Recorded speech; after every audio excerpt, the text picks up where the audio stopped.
Meditation is a phenomenal empowerment that you can do whatever is needed in the world, whatever, I mean that, and still remain untouched by the process of activities that we need to conduct in the world. If you sit here, your body is here, your mind is there, who you are is little away. This is the end of suffering, and this is meditativeness.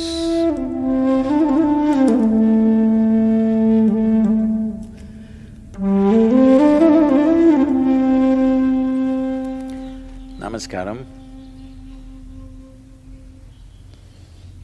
Everybody is suddenly, people who had never meditated in their lives, never even considered that possibility, are now suddenly talking about meditation, the need to meditate, wanting to meditate. Let us examine this meditation, what this is. First of all, what does the word meditation mean? The English word meditation doesn't really mean anything, in the sense, it doesn't say anything specific. If anybody sits normally with their eyes closed, it's assumed they must be meditating. One can sit with their eyes closed and do many things.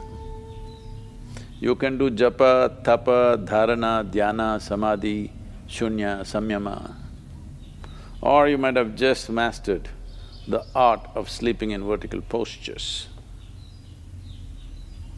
So the word meditation in English language doesn't specify anything.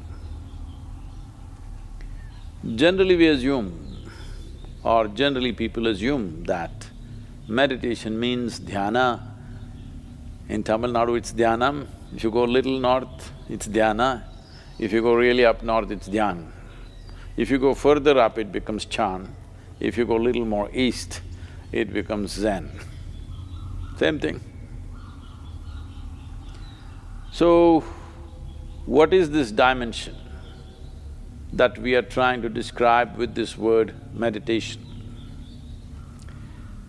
One fundamental thing that we need to understand is, you cannot do meditation because meditation is a quality. A quality is a consequence of a certain process. You can initiate a process, you can conduct a process. You cannot conduct a quality. Quality is just a consequence. It is like you want flowers in your garden. You don't sit there and do flower meditation. You know what happened to the flower people If you want flowers in your garden, you don't have to think flowers. You have to think soil, manure, water, sunlight. If you conduct this process of these ingredients properly, flower and fruit is a consequence. But today, the world has become so goal-oriented. Because they're so goal-oriented, they are not interested in the soil, definitely not interested in the manure and all the other things, but they want flowers and fruit. If you want flowers without soil, manure, water and sunlight, well, you will have to settle for plastic flowers. Plastic flowers are very wonderful. Those who think of utility, it serves you in many different ways, it comes with a 5-year guarantee. Flowers are a nuisance. If you keep flowers in your house, you have to look at them at least 5 times in a day, what's happening, are they thriving well or not. But if you keep plastic flowers in your home, 5 years guaranteed, unlike your life. So essentially, the dimension and the process that you're referring to as meditation is very life-oriented. When I say life-oriented, today largely you're material-oriented or at the most mind-oriented, maybe emotion-oriented or physical body, which is a material again. Largely life has become like this. People's idea of life is, if someone says, "my life," you're supposed to understand they're talking about their job. They're talking about the economic condition in the country or in the world, about their car, maybe about their dog, sometimes about their husbands or wives. It could be anything. But the only thing that's truly life is what is throbbing in this. This is life. The rest are arrangements that we have made, hoping that these arrangements will allow us to enhance our life. Whether it's education, career, relationships, marriage, children, wealth, whatever. All these things one is after only in the hope that it will enhance our life. As you know, most people, instead of enhancing their life, largely get entangled with these accessories. Accessories have become larger than the life process. Well, I think in a very cruel way.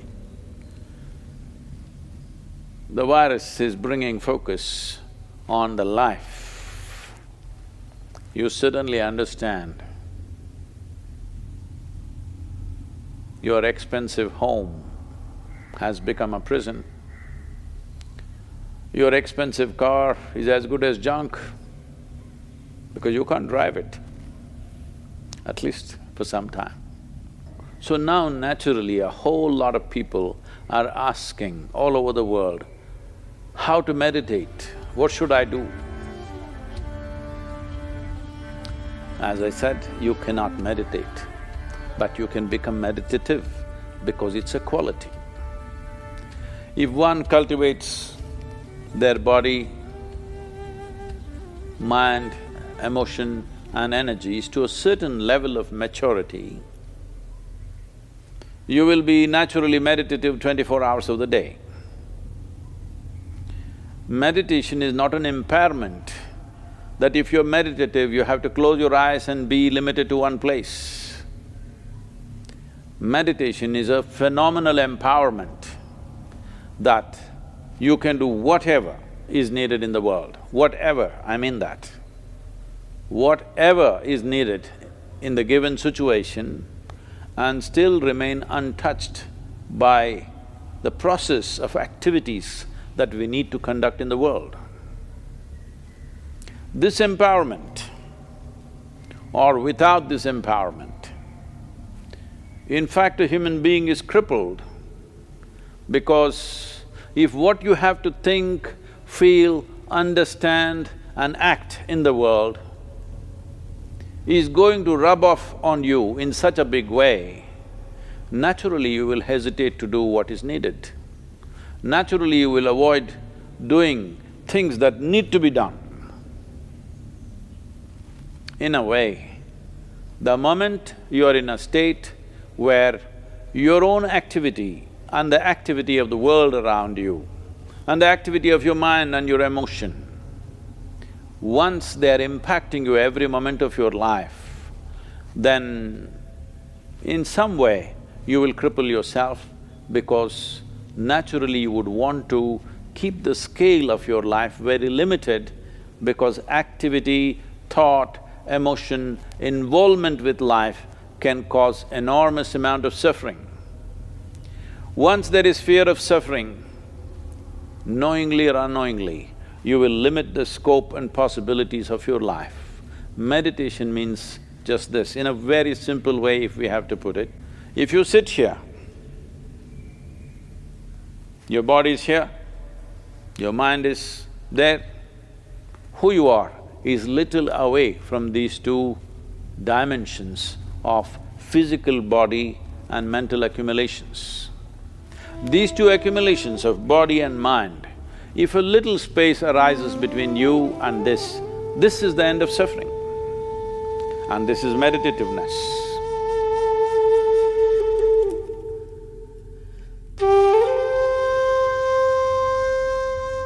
Isha Kriya is an extremely simple process but a powerful tool.